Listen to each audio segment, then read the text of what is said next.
Ladies and gentlemen, boys and girls, children of all ages, this is yours truly, the J Factor Joseph Matos, along with Master Saru Atari, alias known under the new identity as Sarugetchu now for some weird ass reasons.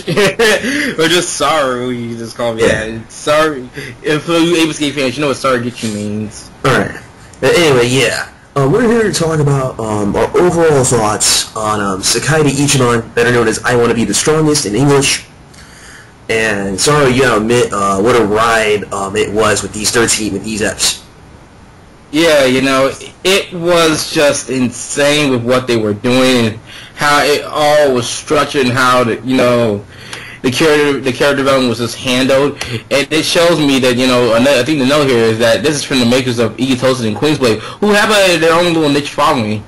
It just shows me that how far this company, these guys have come, you know, with their character development, and they have learned throughout their endeavors to like tone down the sexual content to where people. Well, you can't really tone down if it's wrestling. You know what I mean?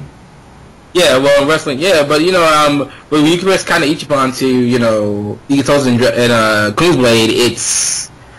I think that's a subject that's gonna be. That we should not mess with. Hey, you know, but I think let's give them the basis of what's been going on for those who don't know. Sekai De Ichiban, I Want to Be the Strongest in the World in English, follows Sakura, a idol of Sweet Diva, who one day her manager does like some little cross promotion thing where they learn the basis of pro wrestling.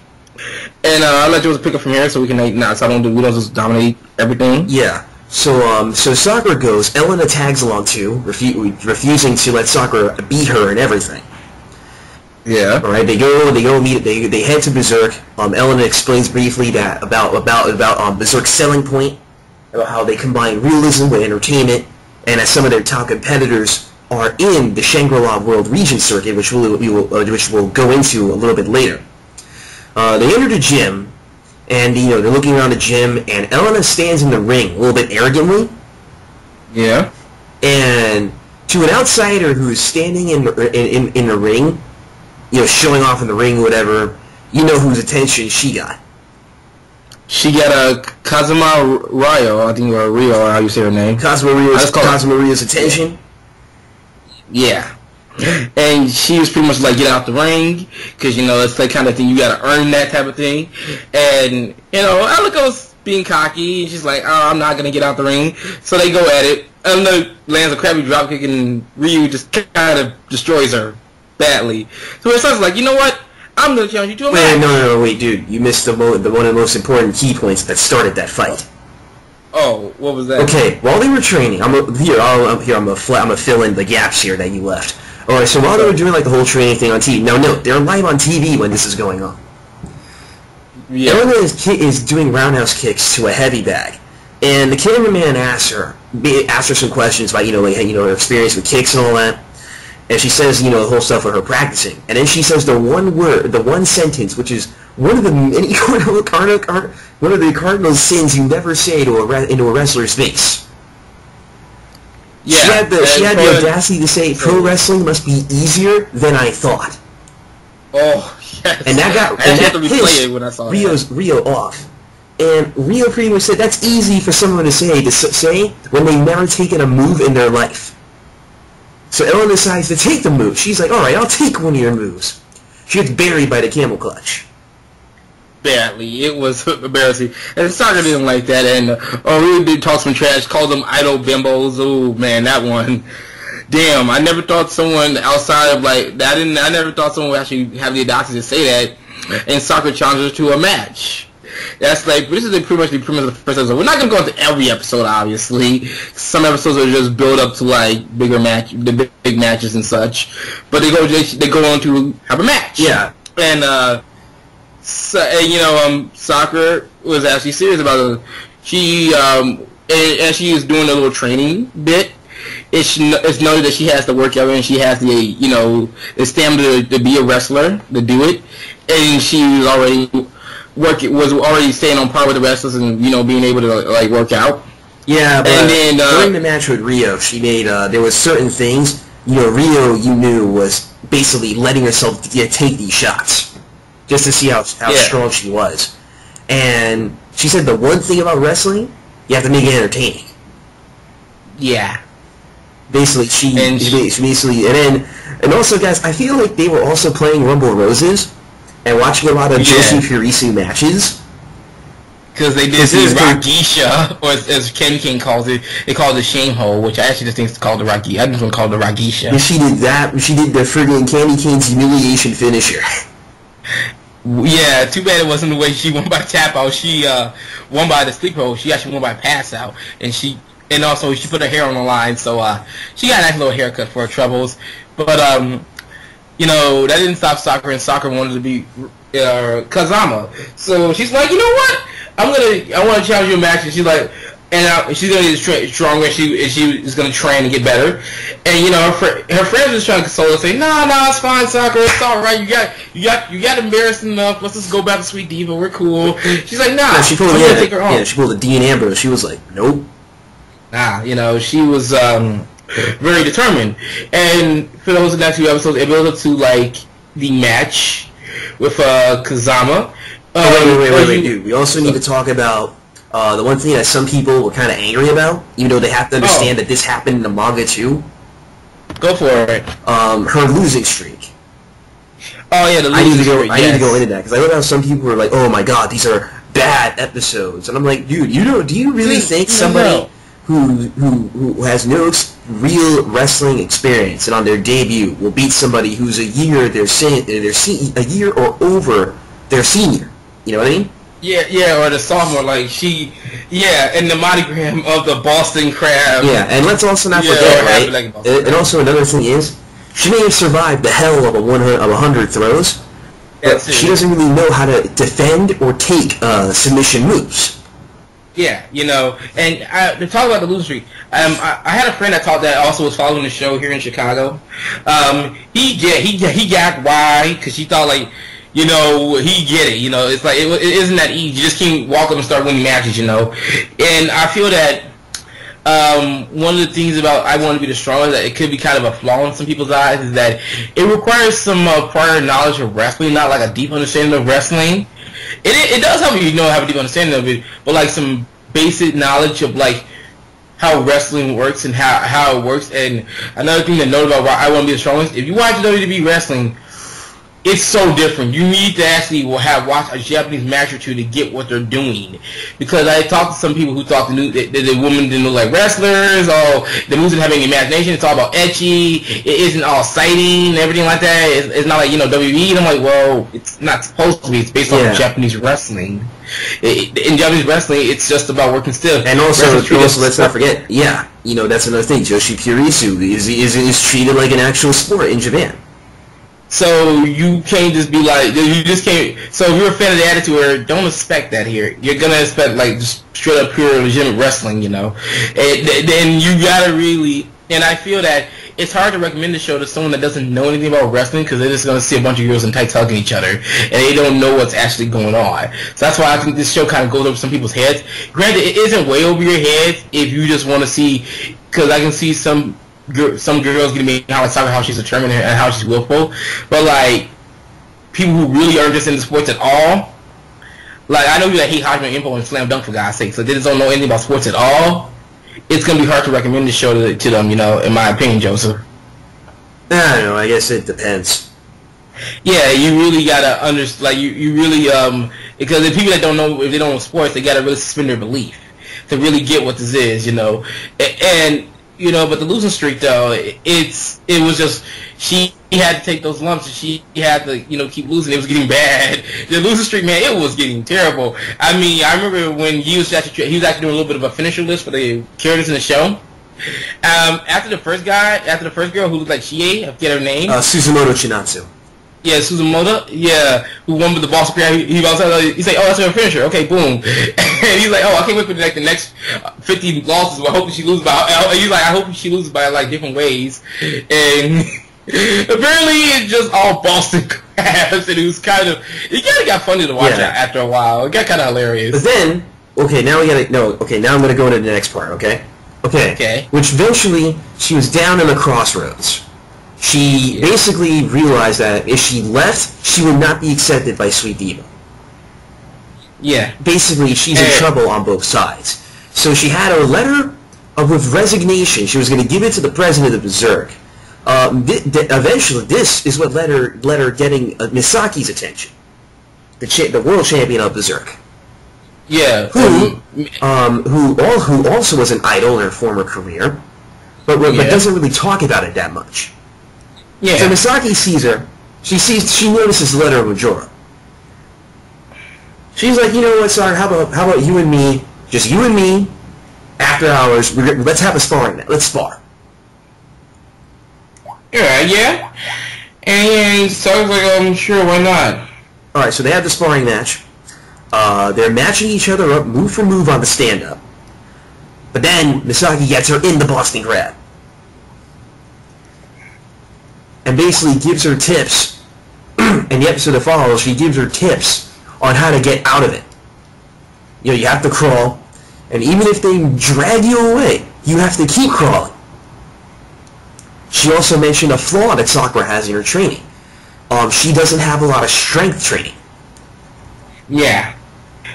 It becomes very apparent when she fights a certain very big blonde woman later on in the first season. Yeah, it also goes with another important fact. And sorry, I'm gonna remind you of this.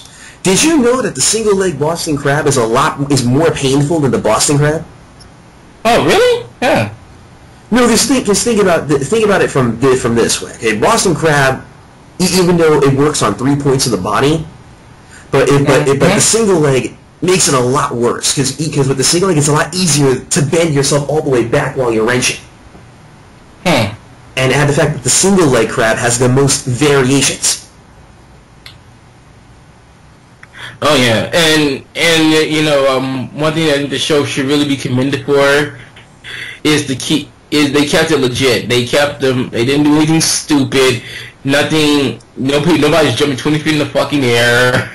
Anything dumb like that. It was very legitimate wrestling. Like I learned lots of variations in how people would be switching and changing and countering and everything like that. It was just like from the Boston Crab alone. So they really did their research. You know, they just didn't do a bunch of the submissions that showed like the biggest piece of fan service and stuff like that. It was very legitimate.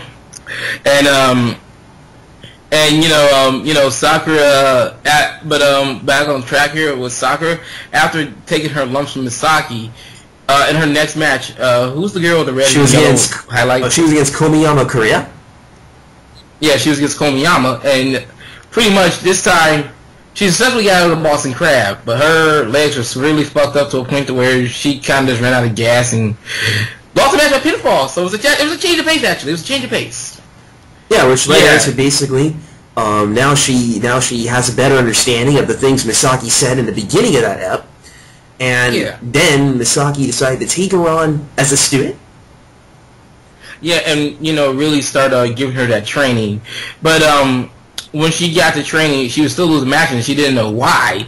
And Misaki's like, "Well, you need to learn the finishing move." We say, "Well, how do I do that?" She's like, "Well, I can't tell you how. You just got to think of it. Yeah, you got to come up with yourself." Yeah, and also she told her this: but making the finisher, you can't use a finisher that already exists because someone will know the counter for it. It has to be a move original and something that's never been done before.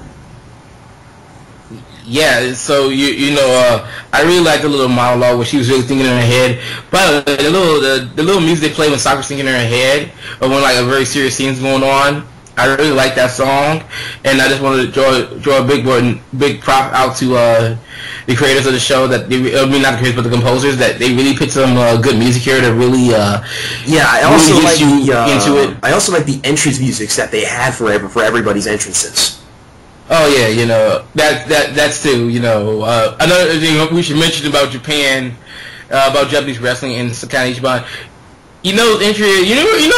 Like the Mankind entrance or some crazy pyro entrance like the Goldberg entrance. Yeah, WWE fans, don't expect that from Sekai De Ichiban. Well, it keeps it true to Joshi Purisa. It's not all about like the flashy thing, unless they're doing if they're doing a league that's a sports entertainment style.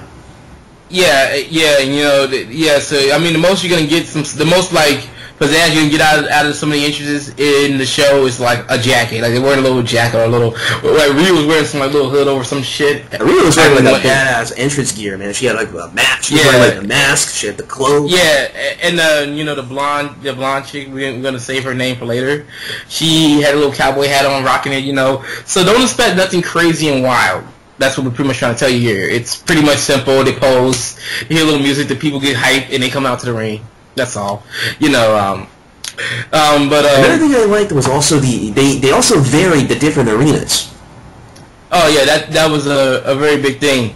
I also liked the trend. It never really grew. It was still like it wasn't in the Tokyo Dome. It was still like, kind of still in the local areas, and she was still coming up. It wasn't just like, oh, she now fights her main rival in the Tokyo Dome or any other big building in Japan.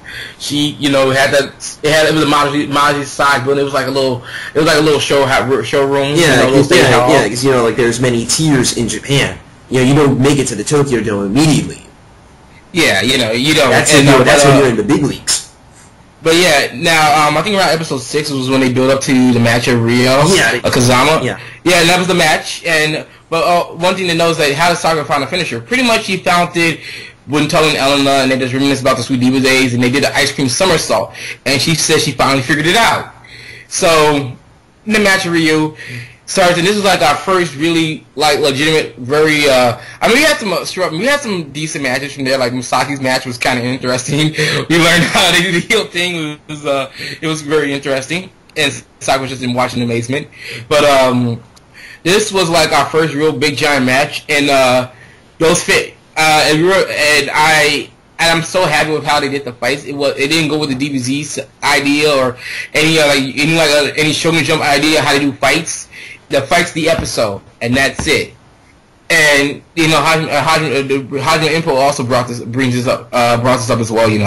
It's just that fight's the episode, and it was a really serious fight. We did get a second parter, but the fight was the episode. There was no flashback, no bullshit. There wasn't 100 being fucking characters talking off to the side like they be in other animes. It was just about them going at it, which is what I liked about the main fights. Yeah, I remember when friggin' Rio did a different variation of her sleeper hold.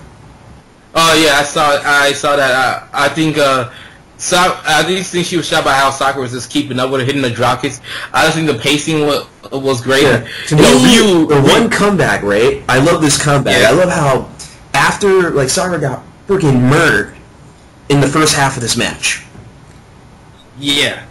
Like freaking Rio pulling out many different alterations of the single leg crab that I'd never seen before. She tries to end. She got cocky and tried to end it with a senton splash.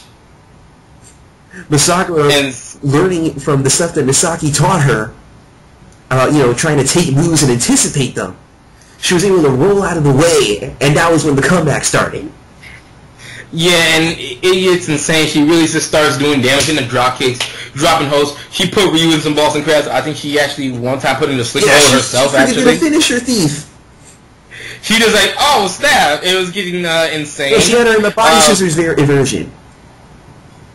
But I gotta say, I like the big moment where they both got like a knot. I think Ryu hit with like a really crazy backhand. Yeah, she caught her with knocked down, but Ryu also. Yeah, she caught her with the Yuriken, but she was pretty worn out. And here's the thing, okay?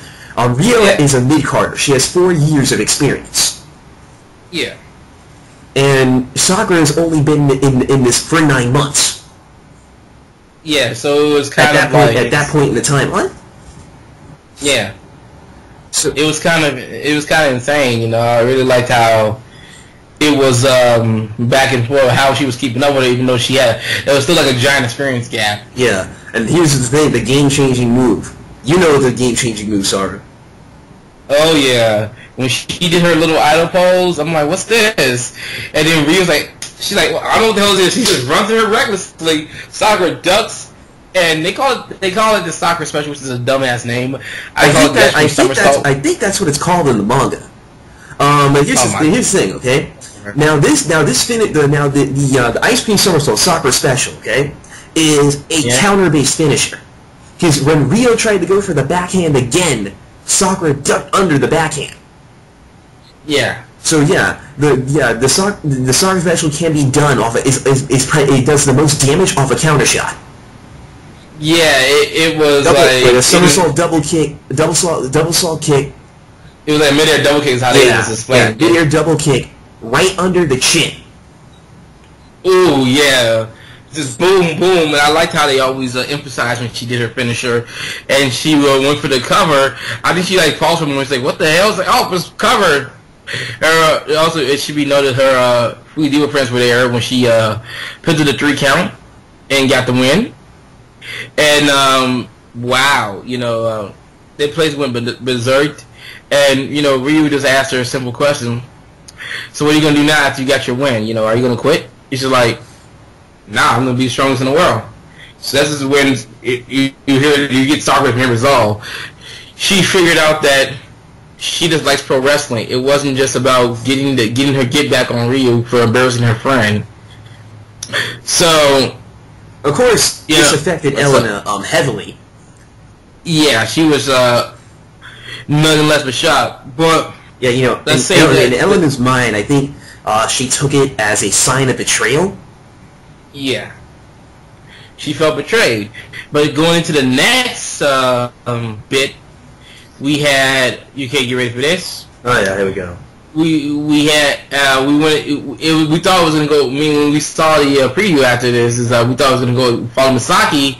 But what happens in the next ep is that she, I think it was like torn ACL or something like that. Achilles. Yeah, I think she nearly tore ACL. Yeah, and that was because, you know, in the match, she was going to take on Jacko Tojo. It was going to be like a champion versus champion match. It was going to be a big match. Everybody's hyped about it. And in the match, it's going to be, you know, master versus student. Yeah, and, you know, it was going to be crazy. And, you know, Jacko Tojo, she was just like, she practiced like walk around like she's Hollywood Hulk Hogan, you know. She is, man. She's she's the world champion of Shangri-La, the world circuit. And Shangri-La is like the world circuit, and it's like in America based, and she's American. That's nothing to know about Jacko, that she's American. And for those guys out there who play Wrestle Angels, she looks a lot like Chris Morgan. If you do the side-by-side comparison, she looks a lot like Chris Morgan. You know, and she really is. She really had that little aura about her. So there was actually a Berserk showcase going on. Since, you know, Misaki's hurt, they didn't know what to do. So since she's hurt, so what they did, I'll put it this way. What's up? All right, so I'll put it this way. Okay, the main event match, that match is canceled. If Berserk reimburses them, they're fucked. They would have to pay all that money, and they will go completely. They will no longer function as a business. They won't. And also, even if they found a replacement, they will not be at her level. So, to leading up to where you're going at, to where you're about to go into next. Jacko said, you know what, we're going to go the Rookie Showcase. That show's coming up, and I'm going to choose who I'm going to wrestle against. Yeah, and we had some... And for these rookies, you know, it's a once-in-a-lifetime opportunity. Right. You have to wrestle the Shangri-La World Heavyweight Champion in a one-on-one match. Yeah, it was pretty big. Sakura is obviously on the card because she was one of the many rookies. Yeah, she took down that jobber. She took down some girl in some blue. And I don't know what the fuck she was wearing. She was wearing something. She's like wearing some fucking Cutie Suzuki gear. Yeah, freaking Komiyama Korea. She got beaten by Fourth Tiger. Yeah, Fourth Tiger, who used the move some of the Vader, and I'm like, and when I was watching that episode with Joseph, he was like, yo, that move's in the WWE 2K14, I'm gonna make her. I'm like, Joseph, she's still behind the character. She's like, I don't care, I'm gonna make her steal. I'm like, oh. Here's the thing, one of my friends told me that she's actually based off an actual Joshi wrestler from Joshi. Oh wow, that's cool. So you had that. So, it was a showcase, and everybody's like making their same, like, people were like, Yeah, they were doing all the build. Now here's the thing. Now main event time, okay? Yeah. Main event of the Rookie Showcase. Suzumoto Chinatsu, who is Berserk's fastest upcoming star, okay? Yeah. Had her main event. She was going to face this one girl from the Miyabi camp. All right, now. Yeah. Now, here's where things happen. Miyabi sent an assassin to take out Chinatsu. And it was a Panther who carrying this massive leg bar that destroyed her leg. She just got wrecked. It was not pretty. it wasn't, pretty even excited, and obviously she couldn't compete. Yeah, which then, Sakura had enough. She goes and confronts Blue Panther. Because on the second occasion, when they were going to have the rubber match between her and Kazama, the Blue Panther hits the ring. I think we kind of skipped. Sorry. My bad. Yeah, my bad. Go ahead. You're going a little bit ahead here.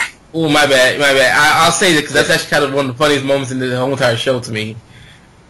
Go ahead. So she gives her the stare. She's giving her the stare down, and that actually caught Jackal's attention. But Jackal's looking at Sakura when she's doing this dead serious face, and then she's having images to the Golden Girls, which is her, Kanai, and Misaki. Right.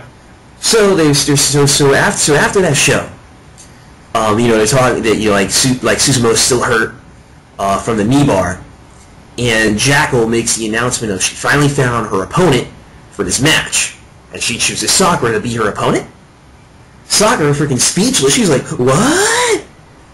She's like, okay. And I'm like, and that match, made it to the TV and made it to the papers. Yeah, everybody was excited, can Sakura really, do something, pull off something big here? What was interesting was with that build-up, Misaki was still hurt, so Misaki wasn't just going to be like sitting in the hospital bed chilling like, I'm hurt, though. What she did was that, she was still helping Sakura and getting ready for this match. Sakura was, as you can believe, into the episode after, was practically freaking shell-shocked. Like, what the fuck am I going to do about this, Yeah, also, Misaki had an idea. She decided to teach Sakura something very important for that match. She taught her... we'll go into it. We're going to go into it a little bit later. We're going as it goes on. Okay. So here we go. They have the dream match. They have the match. And this was a pretty big venue they had for this match. Yeah, it was actually gigantic. I think it was on the show. We even had a different entrance arena too, because they are actually coming up from the bottom of the stage. Oh yeah, I noticed. They're actually coming from the bottom of the stage. So this was a pretty high show. This was a big deal. You had reporters bringing even commentary for this. There was a different commentator for this one. Oh yeah, it was actually. I think it was still a girl, but it was somebody else. Guy. Oh yeah, it was a guy. You're right. It was a guy. Yeah. So obviously, Jackal Tojo has the experience edge in this. She's also pulling off Antonio Inoki moves as well. She did like the Deathlock. She was doing like the Indian Deathlock. She was basically beating Sakura down with the wrestling fundamentals. Yeah, and she also, it was noted she could like make people tap out with the basic moves, so camel clutch. I think, what was that move in Fire for you? You know the one where you drop down your back again, what's it called? Is it I think it's called the dancing deathlock she did, where she was just practically going in on Sakura and humiliating her, and it was really bad news, and she really was getting swapped over head over heels.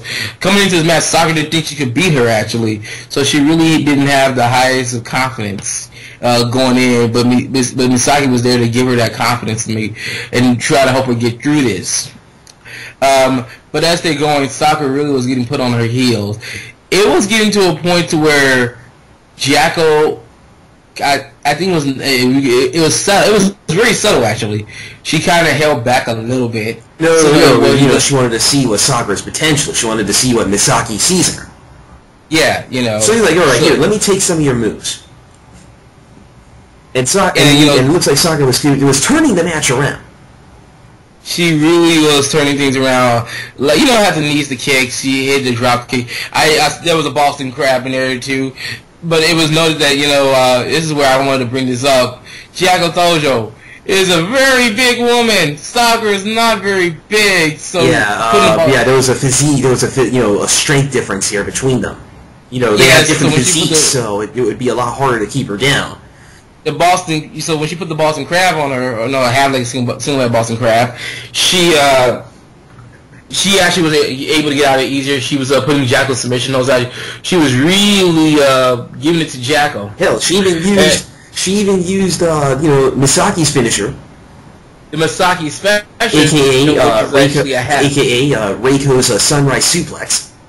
Well, yeah, which I noticed that, and And I think before that, she actually went for the ice cream. Yeah, she did. I believe she did. But I apologize, guys, if you don't remember the exact order of what moves happened in that. But yeah, so she did that. Yeah, and she did hit, but with like how bad since she decided to get her ass kicked for half the match. Yeah, but also let's not forget, you also take in consideration another important thing. The camel clutch is also a wear down move too. Yeah, that too. And her legs, the guy messed with. Like she hit her with the ice cream somersault. She did it. Like also another thing you need to notice is that Sakura seems to run up and do it now, to where it's kind of hard for them to react to it, which is actually pretty. Because I thought she wasn't going to try to I noticed that too. Like your opponent's their guard would be completely dropped at that point. Yeah, and she nails it with it, but she gets like she's like what, 2.5? Yeah, she had 2.5. Also consider the weight and size difference of Jackal Tojo. Yeah, so she really but I know really Sakura was trying to go all out with it. So but as they keep going, keep mixing it up, Sakura actually when she went for the go behind, I'm like, what's this? She did the Misaki special, and she got like a closer fall this time. Jack was able to get out of it, and they keep going at it. I think Jack hit the Galaxy. I know she hit a finisher when she after the Misaki special. Sakura hit the Misaki special 1. Yeah, and I think in the end, when she told her, "I'm going to take you the higher pasture, go to heaven, the galaxy climax." Yeah, I mean that was one of the finishers, and Sakura actually kicked out of it, and she was shocked. Actually, no, that was during the end. The super galaxy is the alley-oop. The Tiger Bomb one was the galaxy climax. Yeah, that one she kicked out, and Jack was actually kind of like, "What the? Whoa, okay." But then she's like, "Oh, why are you going for the Misaki special?" But when Sakura does the go behind again, she's like, "Oh, she's gonna go for the Misaki special again." Nope. The Ambrose is in the house today, and she gets the Misaki special, but she curved it.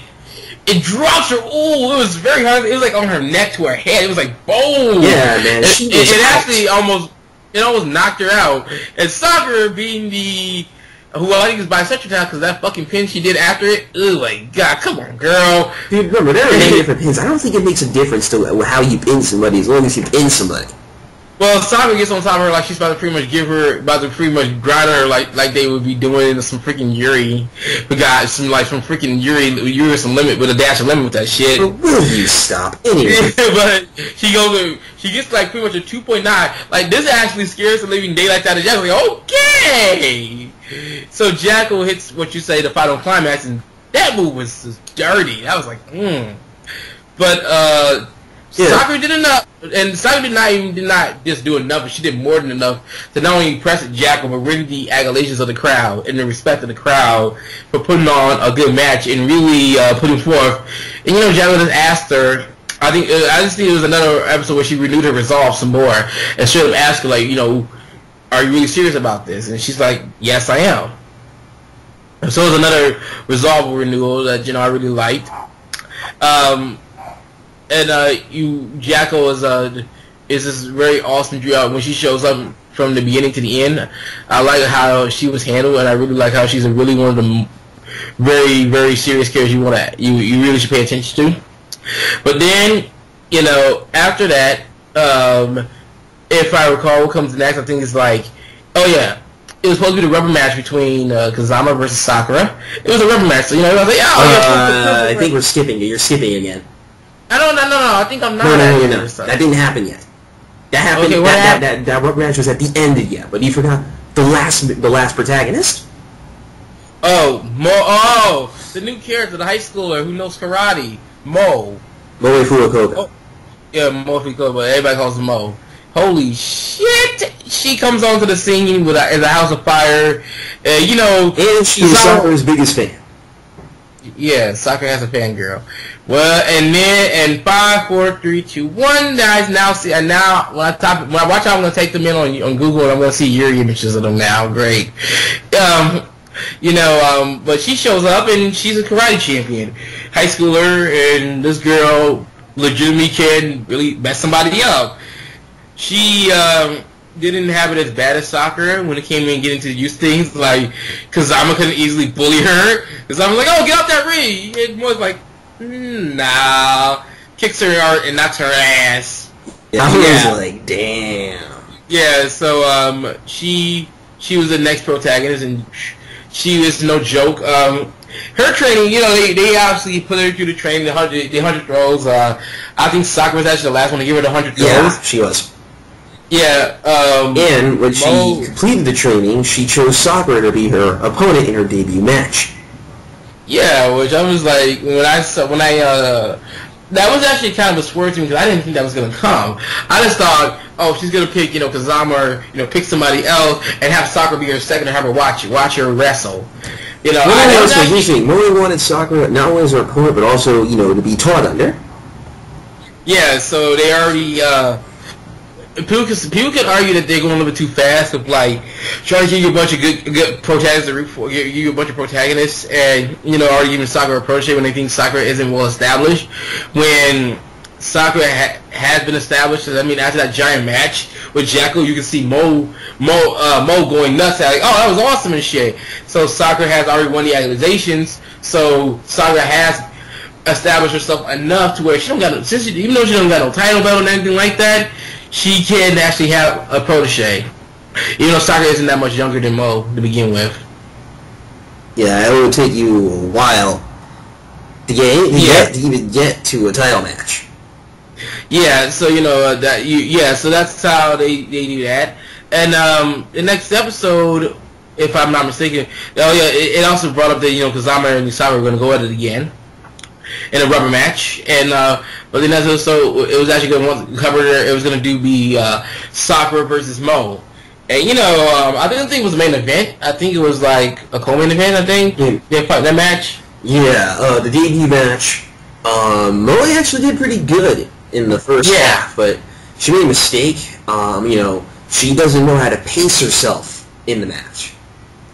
Yeah, and that was, as you can see, Sakura's kind of holding back too, because she's like, do I really want to use the Sakura special? Do I really want to, hurt her? I don't think that's a good idea. I don't want to kind of scare her away, because she kind of was holding back, but she did, like, land her serious moves, and Mo actually did want to have a Sakura special.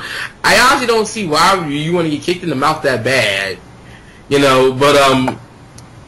as you can see, Sakura didn't want to use the Sakura special. It was kind of like highly noted because you can see she was going for different pins. She's like, I'm just going to try to win this match another way. I don't want to use a move I think kind of could really screw somebody's mouth up. Actually, I don't think you should be ready to take a move like that, and it's only your first match. Come on, don't want to take years off your career already and you start it. Oh wait, I realized something. There was another thing we skipped. What? Okay, we forgot that at the end of the end of the previous episode, right? Yeah. The final presentation thing between Ryo and Sakura. I can't believe we forgot about that. Yeah, because I actually wanted to mention this, because this is actually really, I find it, even though it's a serious thing, I find this hilarious. Okay, it's Sakura versus Ryo, rubber match time. They're about to go at it one more time. But since all that rivalry and bullshit's out the window, it's about pro wrestling. They're kind of like cool with each other now. It's gonna be a good pro wrestling match. Nope. Blue Pound hits the ring, and she's like, and she comes in there and she grabs a bouquet of flowers and she waves the flowers, those powerful flowers, and Sakura's like, no! Hey, don't hate on the flowers, dude. The flowers were legitimate weapons in WWF No Mercy. I knocked somebody out in No Mercy with a rose. Yes, those flowers of doom. Sakura gets scared, and then she puts Ryo in this vicious sleeper hold and pass out. I don't know why they thought she got assassinated. She just kind of just pretty much just screwed with the match.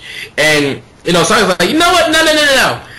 She had enough of that. She grabbed the mic. She cut her babyface promo. She's like, listen, I challenge you to a Mercy Crew, whatever the fuck it's called. Pretty much match was a hair match. With career on the line. With career on the line. If she cuts that babyface promo, and she was ready to go ham. Granted, by the way, promos in Japan, it's really, how to put it? They're more so like a promo in Japan. How do you explain a Japanese pro wrestling promo? it isn't supposed to. It's supposed to get the point across. It isn't really supposed to get you hyped for a match. It's supposed to get the point across, and that's it. And Japan wrestling, Japanese wrestling, another thing I think we should mention is that you're not gonna have Monday Night Raw 20-minute promos. Even back on the Attitude Era, you had 20-minute promos, 20-minute segments. You're not gonna have that on Sekai De Ichiban. There's no 20-minute promo. It's straight into the wrestling. Wait, and none of this. You know what I'm talking about? Don't tell me Triple H. No. You know how Dragon Ball Z are like, yeah. like a half an episode. Yeah, none of that. We got to mention that none of that very, very creepy deep breathing. Even though I bet you they had this kind of Ichiban, there'll be a lot of people getting their nuts hard right about now. Okay, that's what happened. Now we can go in because the debut match happened right after. Guys, we apologize. We get like some information completely jumbled. A little jumbled, but it's not that badly jumbled because I think we're pretty much doing a good job here. But yeah, the debut match we pretty much went through it. One thing to be noticed that Sakura was really holding back. She didn't want to just kick someone's fucking mouth into the fucking stratosphere in a debut match. But Mo's like, I want to get kicked in the face. Until, Sakura really was getting put on her heels. So she was, you know what, screw this, I gotta do it. She hits her with it, knocks her living fucking daylights out. Bad Sakura, you shouldn't have done that. You could have just done something else, but it's whatever. She couldn't even take up to the Boston Crab. I don't know why she didn't think of that. But, she wins the match. Alright, here's the next thing we need to get into next. Okay, the next thing we get into is basically Sakura preparing for this match. And we cut to Miyabi Gym, alright? Yeah. Miyabi Gym, we're introduced to Juri Sanada, who's the owner of that gym. Yeah. We see Juri going into one of in a sparring match. She uses the Juri Crush, aka the white noise for all the WWE guys. Yeah, Sheamus, eat your heart out. Yeah. Lobster head. Go ahead. I'm sorry, ever since I saw that DSP playthrough of Deadly Premonition. Lobster head. Freaking boss look like Sheamus. Okay. I need to actually. Oh wait, yeah, he does actually. Yeah, he does. Let's stop it. I saw DSP doing lobster head. I actually needed to get that game still, but go. Alright, let's keep going. Okay. Alright, so then she combo links it. She freaking did a killer instinct combo link it right into the spider twist. Which is one of the hardest holds to ever break out of, and not many people, it's nearly almost impossible to get out of it. And I think it was done by the Spider-Woman herself. I think that woman's name. What was the woman's name? I know they called her something Spider-Woman. They called her the Spider-Woman. She always wore the spider gear out to the ring. What was her name? I'm trying to remember her name. It's been like forever. I know it's Misaki or Misako. It starts with M. I know that. I'm pretty sure someone's got to point it out to us.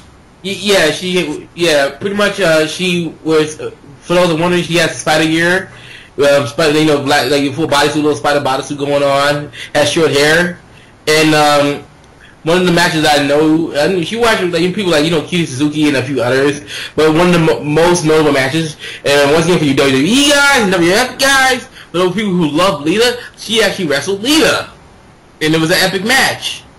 So that's so look that up if you guys really want to have yourself have a giant boner-gasm with Lita and that chick going at it. Yeah, by the way, this is Lita before she was I think before she was in or out of the WWE. I think it was before in because she was wearing different gear. So this is a very different Lita. So there's no tattoos, anything like that. It's just straight up Lita. Wait, now what the hell does that have to do with anything that we're talking about right now? I just wanted to bring that up because that will give people more interest in looking at the person instead of saying, who's a Spider-Woman? I don't know. That'll give people more interest to actually look her up so they can give us the name. This helps. That's expressed the category, a little bit better. But Juri Sanada. Now, I gotta say, I thought bringing in another character was kind of dangerous because of how it was building up to the end. But bringing in Juri, when we get to talking about the final episode, which we're gonna also say spoiler alert. We're gonna talk about this little finally build up here, but right now we're just gonna say spoiler alert turn off the video now. No, this whole thing is a freaking spoiler, okay? Yeah, well, we do go through most of the match, but like spoiled practically most of everything right now. Okay, well, yeah, it's not spoiler free. It's pretty much a colossal spoiler. So you just put a spoiler alert when you edit this.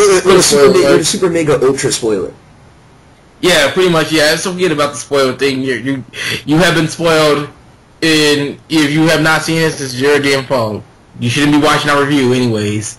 But we pretty much pretty much it was going to like the match. It was going to be there's also no one bring up here that happened in the manga about this match. It was going to be Sakura versus the Blue Panther.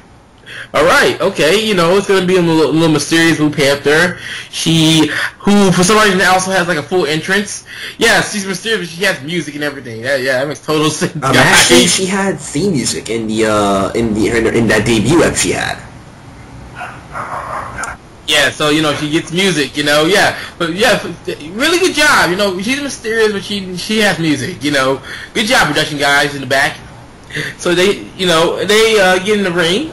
Sorry, this match was so important because Berserk was helping her train, like even Kazama was helping her, everybody, it was all hands on deck. Mo was helping, everybody was helping. They got behind Sakura, so this one gets solidified Sakura and the character development. It develops everybody from Berserk, who all had a major role. Sorry, girl with the red and yellow hair. No one gives a fuck about you, sadly. It really showed off that Berserk is a unit and it's a family. So this also solidifies Sakura character development, showing that she is no Mary Sue. She didn't just become Goku and it's like Kamehameha her way through everybody. She worked hard and she now has people backing her and helping her build up to this match. You're helping her get ready for this match. So I think Joseph can have the honors of showing off who's under that mask. Yes. This was not just a super swerve. This was a mega swerve. Okay. That didn't swerve everybody because my friend actually saw. That was actually a little bit of a foreshadow. Not with hit a little bit of a foreshadow. Not Ella wearing a blue knee brace. It was actually seeing Juri appear before Jackal in the little skybox. Yeah, we were like, if she's over there, who's that in the ring? She walks up to Sakura. The referee's like, the match didn't even start yet. She starts undoing the match. She's like, I made it this far. I no longer need this mask anymore. And it turns out to be dun dun dun Elena Miyazawa. Yes. And we was talking like, hey, it'd be funny if she becomes heel. We was just joking about it, and I'm like, oh, fuck, it actually happened. Yeah, we were like, it was the mega swerve. Nobody, even when I saw reviews of that on YouTube, that no one saw that coming. Yeah, I mean, I only knew one person. My friend, I'm not gonna use his real name, but Glenberg. My friend Glenberg here in Chicago. We was talking over the phone about it, and he knew it was Elena, actually, because he saw Juri appear before her. He said, oh, it has to be Elena then. So, Glenberg, who's also the administrator of Madoka to Midnight for your Persona, if you're learning Persona 4 Arena or trying to get hyped for Persona 4 Arena 2, check out that website. He's administrator there. So you're going to be doing product placement in the summary? Hey, he's an administrator, so I should give him a plug. And he does work hard for that website. So but yeah, he was the only one that pointed it out. So my friend is gonna be laughing at you when I tell him about this. That he was the only one that knew about it. That could call it. I know Joseph also had a friend that called Sakura's finisher. He had a friend. I think you said he had a friend that called her finisher, right? Yeah. So a lot of people's minds are blown, but the very small number of people that can cause things like that, kudos to you. So Elena, and everybody's all shocked, like holy fuck, it's Elena. Right. So Elena, it's not like she has any wrestling, and we're like, oh my god. Yeah, and the previous like, I was like, Elena, yeah, I don't think she has any wrestling, and she's like, oh holy fucking shit, she's strong. Elena is already putting the fucking dams on Sakura in the Sakura coming into like the next episode, she is putting her hands. But one thing I'd like to note, a friend of mine, Glenberg, once again, pointing this out to me because we were just talking earlier today talking about the final episode and what we thought about it. He said that in the manga, actually, that Blue Panther, who we now know as Elena, just came out and she wrestled in the mask, and if she was winning, she got cocky, so she's like, you know what, whatever, I'm gonna take the mask off, and boom. So like, she was actually gonna try to see if she could be in the manga. She was gonna just see if she could beat her as Blue Panther without her knowing, so she could take him back to Sweet Diva. He said that, and he told me that we were like a very, very fucked up ending that actually happened. So I don't know if you knew that or not, Joseph. What?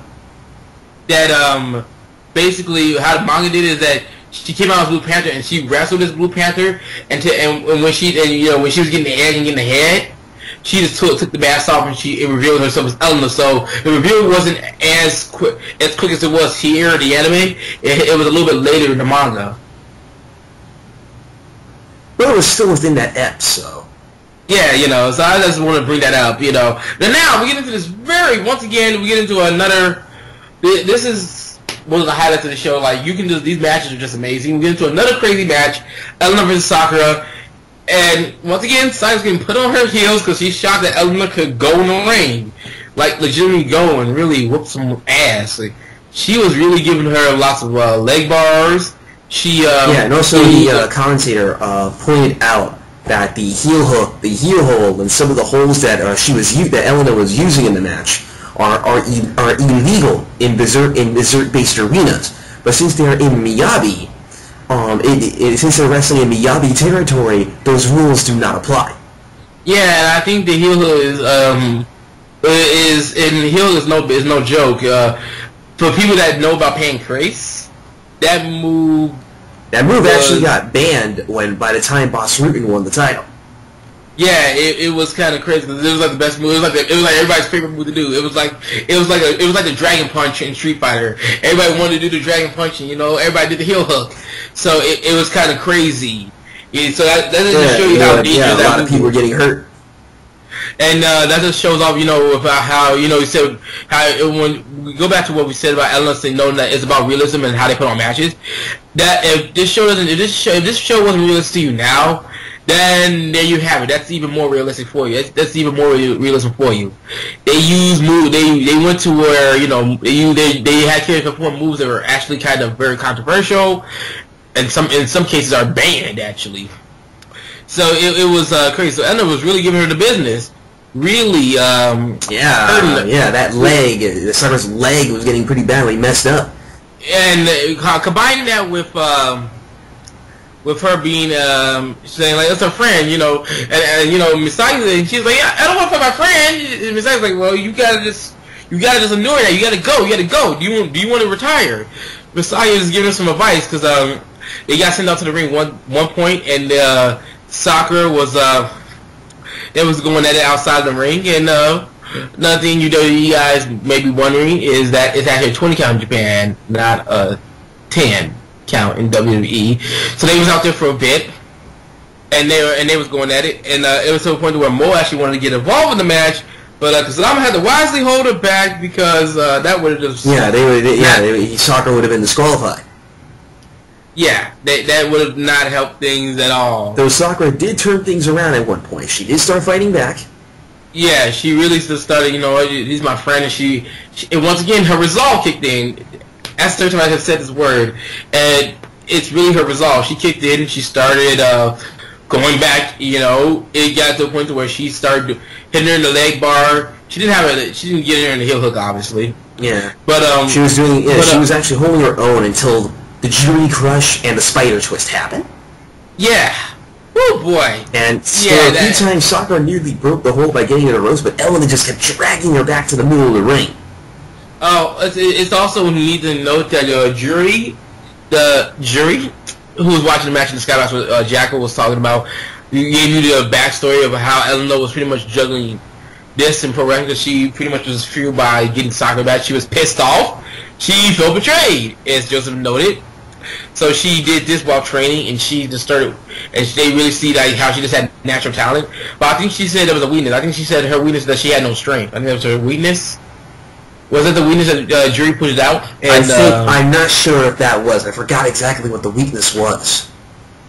It was. I think it dealt with strength because she didn't do it. She didn't do like a lot of slams actually.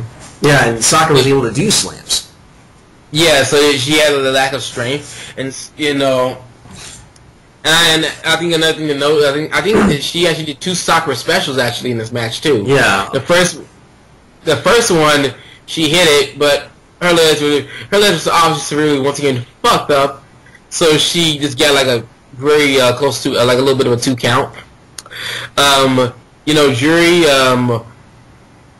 she was showing how to do more so a technical wrestler, so she would be covering to see it's just to get Sakura to expand energy. Like she did have to get score some near falls as well, but she was really mainly focused on trying to get Sakura to tap out. So she was more so on the side of a technical wrestler. That's how she was trained. So you had some classic styles there. The match was just insane. It was just really insane high spots all over the place. It got to a point of the thing where Jury had her in like in a sleeper hold, or no, it was in a spider lock. It was a spider thing again, and she had Sakura. It was almost about to newly pass out. The rest of the call it a match, but Sakura did the one thing I never thought she would be able to do. Oh yeah, one thing you should know that was also kind of bullshit and also kind of funny is that when when Jury came on trying to roll it into the leg bar, Sakura countered it into a rollover, into like a roll through. She had her in a little bit of a hitting combination. The ref was kind of like just, I like how the ref was like, what? The ref was just shocked. He was like, I mean, not she, he. She was just like, what? Hey, ref, you idiot. Go for the pin. It's a pin. It's a roll-up. Like, what do you need to know? Her shoulders are down. She almost got a 3 count off of that too, which is crazy because Elena expected it. And if it ended like that, I would have thought that would have been a cool ending. But oh man, there would have been a storm of comments complaining about how she won by a roll up. And I think Joseph has said it the best. Say what you always say if you lose by a roll up. Hey man, you lose to a roll up, that's your own damn fault. The roll up is like, and I have learned from I have learned just from watching matches and you've seen the roll up done. It's a counter. It's a move to catch you off guard. It isn't supposed to be a guy like a wrestler isn't gonna sit there like I'm gonna go for a victory roll. They're not supposed to sit there for it. They're not supposed to do that. It's supposed to come out of nowhere. That's the idea behind it. Yeah, that's the whole point. That's the thing to note. But pretty much the match is back and forth. And that episode, the second to last episode, the 11th episode ends with just Sakura pretty much holding on to dear life, like she's about to nearly pass out. And we're on to the final episode. Is there anything any loose ends you want to tie up that you want to note? I think we pretty much tied up some of the loose ends. Okay, now in this last episode, in the final ep, the spider twist is still locked in. But Sakura does the one thing I never thought she'd be able to do with that strength training, and all the training came in handy. She picked up, I don't know how, she was able to lift up Elena and Death Valley drive her. Oh yeah, I was like, well, that's what we want to get out of it. Just dropped her, and I bet everybody thought John Cena. I bet everybody started shouting John Cena. No, Death Valley driver. John Cena's thing is a standing fireman's carry. Yeah. There's a big difference. Very big difference, and I was happy about that. Yeah, she countered it. I was like, okay, and then now, at this point, they're still matching each other move for move, but Sakura is bouncing back, she's getting bruised, she's fighting the pain in her leg. Yeah, she was able to even give Elena a crossbody off the top rope to the outside. Yeah, coming with some top rope. No, my favorite thing was, I love how she was trying to get her to the turnbuckle, right? And Elena's fighting out of it. She does it again, gets her on the turnbuckle, it drop kicks her to the outside of the ring. Just boom! She really was going ham. Like, and Sakura was like, she knew why, Sakura was strong. Like, she started realizing like Sakura wasn't no pushover, and she knew why she was strong. She she feed up the emotion and how she was determined, And then, but I thought Sakura even used one of Rio's finishers, the Northern Lights bomb. She really was putting out the stops. She did not want to lose. The big thing, but I gotta say I think the big spot of the match, but the ending was just wow. Now she does the Sakura special again, and everybody's like, "Well, why would she do that again? Her legs are fucked up. Why would she do that again?" But think she actually knocked her down. I know that's pretty smart. I want to say she flipped onto the ropes, onto the turnbuckle, which is possible. I'm pretty sure she did. Yeah, like she flipped onto it. And by the way, it isn't unrealistic. You can do that. You can do that if you have the lesson for it. You can do that. And if you're really flexible. And look at the young Rey Mysterio, and look at this shit he was able to pull off. Oh yeah. Yeah. Yeah. So you know that shit is possible. You just gotta have the lesson for it. You know. Yeah. So she flipped onto it. So everybody's like, okay, what she's about to do now? She turns around and hits this. I'm going to call it a corkscrew moonsault. No, it's not. That's not a corkscrew motion. What was it? What was it? It was like a 360 body press. A 360 body press. Like, and also, once again, the animators here really did a good job. Really emphasized on that move, and really Ella was out of it. She's like, oh my god, and she just boom, like knocked the life out of her, and they get the ref counts. The ref hits the count 1, 2, 3, and Tucker really. No, we were all like yes, you're doing it. I'm like, wow. You're doing the I'm like, wow. Yes. I'm like, I was like, I wasn't like yes. I was like, wow, that was sick. She so she developed another finisher. See, I thought she was actually going to try the Misaki special in this match. No, she did. But oh yeah, she did. Wait, what did she do? She did the second version in this in today's app, and she did the first version, I believe, last week. Okay, and you know, I just gotta say that wow, I was just like, whoa, that was she really put out all the stops to get the victory. Right, now we're gonna go to the part that I felt that they were trying to back Sakura into a corner. Yeah, it felt like that. Yeah, felt like that, you know. Yeah, and then make sure that we don't get too wordy here. It's pretty much, we'll put it to you very simple. Even though Elena wanted to take Sakura back, she lost. She's still like, you need to come back to Redeemer. We love you, we want you to be number one with us because we want to become the biggest in the world. Okay. But then Sakura's like, well, you know, I want to continue pro wrestling. I really like pro wrestling. I really like it, you know, I want to keep going with it. So, you know, Berserker's like, yo, you come with us. And, you know, she had her own little translation like, come with us, yeah! Yeah, you know, but, you know, the girls from Berserk had logical reasons, you know what I mean? Very logical reasons, like, you know... You know, your career is, like, far from over. You know, she still has unfinished business with Rio. Yeah. Then, like, the crowd, and even the crowd was freaking divided. Crowd was divided, it was crazy, but... I mean, like, dude, did you see the pressure that Sakura was in at that moment? Yeah, she really felt back into a corner. You felt like, you know, and you felt like if someone was watching, like, I was thinking, oh, and I'm like, and in my mind, I'm like, look, she won the match, she completed the turn, let her make her own decisions. Yeah, I'm like, yeah, let's let her just do her thing. I'm like, so there's no reason, and if she doesn't want to come back, she doesn't need to. There's no reason to try to force somebody to do it, because that's what half the crowd was doing. Yeah, they were probably. And then her old bandmates were also pressuring her out. Like, oh, come on. Yeah, like, what the hell is that? Like, it just brought everybody coming in here. But then, this is why I'm happy that Jackal stuck around. She wasn't just Jackal Tojo came out from the skybox, walking down through the crowd like a boss. And her awesome fucking over the knee high heel boots. Oh my gosh, looks good. I got to mention Jackal. Ooh, Jackal, it looks good. You're gonna read. Coming down the ring like a boss, all right. Basically, looking like a freaking fashion model, looking like a fucking model, for God's sake. Goes up to Sakura, right? And says, "You know what? I'm opening the door. I'm opening the castle. I'm gonna give you a once in a lifetime opportunity that not many people can get. I am welcoming you to Shangri-La." And I'm like, what? I am so like now we have to the world region. No, because basically the world champion is giving her the opportunity to get to the keys of the castle. You know what I mean? Basically, yeah. And it was just insane because I'm like, wow. So we have another choice. What's she gonna do? No, but then Sakura, she's trapped in the corner. She's like, I want to, but I can't choose between them. I can't decide. And Jack was like, what the hell are you talking about? You're gonna be doing both. Yeah, she's like, you're doing both. Your paths are chosen. You're doing both. Boom. He's like, no, why? I have an explanation for this, okay? In Joshi Purisu, okay, in Japan, and also like in certain people in general, some people actually do stuff like this on the side. They do. They do. And, you know, we've seen it on YouTube. They do.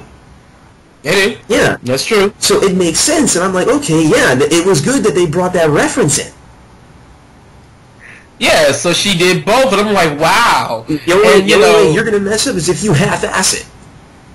Yeah, and you also had Juri there too, and she's like, you know, same thing. Juri then gets the mic, gets on the mic, cuts a promo. She's saying, you know what, hold on, it's not only about Sakura, we also want Elena too. And I'm like, whoa, wow, okay. And they say, you know what, you're doing the same thing as well. Boom.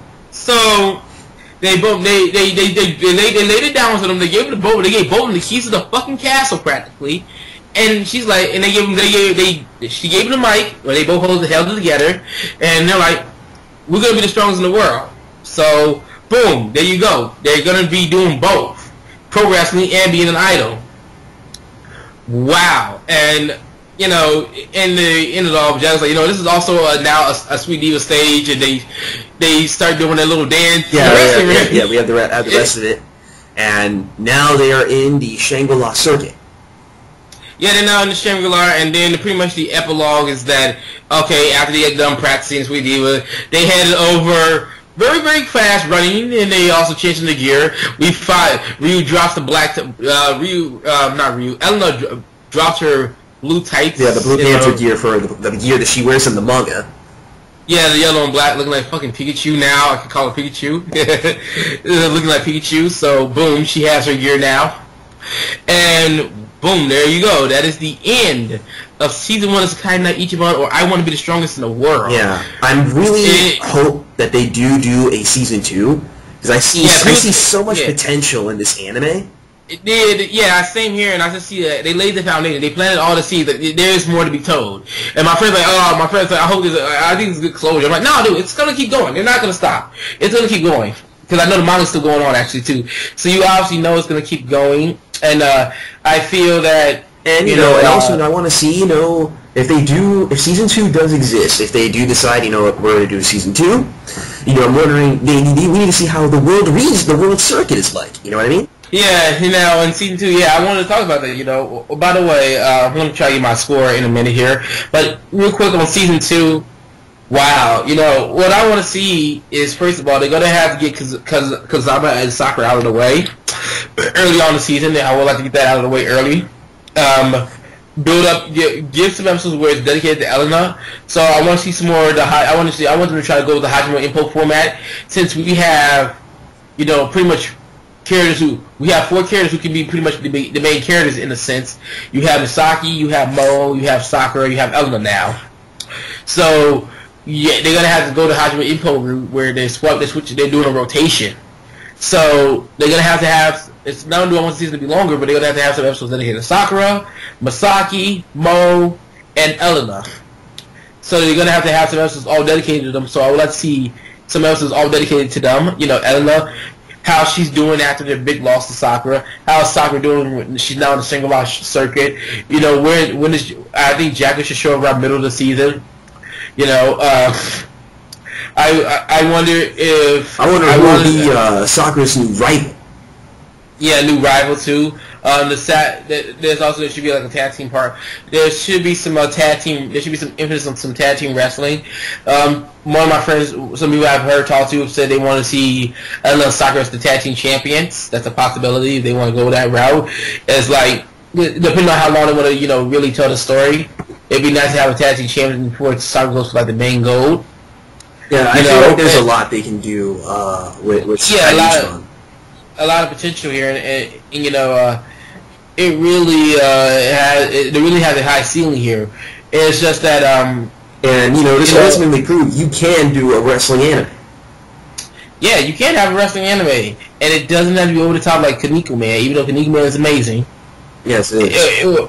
And you know, or you got to do it, you know, or you got to have like mixed martial arts, or like fight Ryu Wulan, or you got to have the over the topness like a Dragon Ball Z or Yu Yu Hakusho. You get us have a straight up legitimate boom, you're straight up like that, you know. No one, like nothing crazy, no high spots. We're also, I think another thing about season 2 is that, you know, they gotta show up, like, you know, all the different match types, you know, because Japan have their own type of hardcore match. They have like landmine death matches. Yeah, but here's the thing, they're not affiliated with anybody who does death matches. Yeah, so we don't know that for sure, so it's kind of unclear. So we don't know yet. So we may get a hardcore match too somewhere. I would like to see a hardcore match, maybe a submission match. That would be very cool, actually. Ellen in a submission match. Our last man standing match would be amazing as well. Maybe a shoot fight. Yeah, to a shoot fight. So, you know, so they have like wrestlers who are very technical. So I'm pretty sure like Mo would definitely fit in with a shoot match. Yeah, so, you know, it's gonna be like a shoot. Or wrestling, you know, against somebody who has like a shoot based style. Yeah, so, you know, it's gonna. So, you know, I want to see, like, you know, different match types, you know. So, but wrapping this up, I gotta say, closing thoughts. Sekai De Ichiban. I'm surprised no one's not giving this fair shake, and everybody's on the Kill la Kill bandwagon right now. Only based on namesake. It's kind of sad. And we're not taking anything away from Kill la Kill. I actually have the 2 episodes downloaded right now. I'm about to go watch it. I've heard lots of great things about it, and a friend of mine has told me that it is really good. And I, you know, my closing thought is that I hope to see somebody cosplay some of these characters from Sekai De Ichiban. I hope to God someone does it. Yeah, and here's my thing. If you are a fan of sports, if you are a fan of wrestling, if you are a fan of women's wrestling, whether indie circuit in America, in TNA, or women's wrestling in general as a whole, or you're a fan of the Attitude Era Divas as well, yeah, I would recommend this anime for you guys. Or even those who, you know, or like wrestling, or even like some casual people. Like, you don't have to have full knowledge of the business. They actually explain all that. Yeah, they do explain a lot of it, and how wrestling is like in Joshi Purisu, and yeah, I really recommend this anime for you guys. Yeah, and I'm surprised it's not getting this fair shake, because in my opinion, it's the shocker of the fall. It is the sleeper hit of the fall. Yeah, it was that diamond in the rough. Yeah, it's the sleeper hit of the fall, and we're also going to be shooting you up. We're going to be giving you Hajino Impo, or overview of Hajino Impo Rising when they are done. They're just like to be assholes in one of the late episodes now. Yeah, but we got to wait until like a few days after freaking Christmas. Yeah, pretty much. You know, and now to add on to what Joe said, now. Not only if you're a fan of sports and everything like that, if you like deep storytelling and character development, and you can get behind, and you like the stories of characters achieving their dreams and why they're working hard, and they're not over obsessive Mary Sue's or anything like that, and it's overarching main characters. It isn't just about one character, so you're not forced to just like one character. You're really gonna enjoy Sekai De Ichiban. I feel some things to note. Some of the flaws I should mention is that how to put this. It can kind of go over some people's heads, because they kind of get it kind of gets a little bit too deep to where you really need to actually pay attention. It does really require some attention here. You really just can't turn your brain off for this. You really actually got to pay attention. And, you know, I would try to, I'm going to say that, you know, I wish there was a little bit more blood, honestly. A little bit more. Remember, most people, they weren't focusing on, you know, Joshi as the blood sport, as the deathmatch blood sport. Yeah, so it makes sense. So I honestly, I know what you're saying. But I'm gonna praise that the quality of matches, the research and the knowledge of wrestling, that they didn't really cut corners. They really took their time with this. Yeah, the art style, like the art style. Oh yeah, I gotta also praise like the attires. I really like what they did with the attires. It was legitimate wrestling, like. And this just shows you how far they are from, like, you know, other, like, the WWE divas. Like, it isn't them in gowns or anything like that. Like, they're in, you know, one pieces. They're in their regular, or they're in the little 2-piece. They're rocking it, and you're just gonna have to, like. Well, if they rock the one piece, at least have a design. You know what I mean? You know, yeah. I mean, like, hell, the Hornet, you know, she wore a one piece, but she had designs on hers. Yeah, you know, it had a nice little design going on. Jacko, I really like how they did hers. Very cool. You know, I just gotta say, you know, you can keep it basic, like how Susumu Chinatsu had it in episode 2, or Ryo's attire, and Kobayama's attire. Yeah, and you know, I liked it. So it wasn't over sexualized. It really kept them like wrestlers. And you know, some people just say, "Oh, they don't look like wrestlers." The thing about it is that you need to understand Japanese women wrestling. A lot of women wrestlers don't have muscles to begin with in Japan, so unless they hit the gym. Or unless they know people like Asia Kong or freaking Awesome Kong and other very big girls that did wrestle down there, that did wrestle in Japan. But a lot of them are very lanky, a lot of them are very skinny. They have athletic bodies, but don't see giant physiques or anything like that. Yeah, but these aren't your steroided up people. Nah, you know, they're very agile, very quick. So, you know, I really recommend this. The show gets a 9. I haven't seen an anime as like when it came to like sports anime like this. Like the last sport anime that I really heavily invested time into before Joseph put me on Hajime no Ippo, I have to say was what was it? It was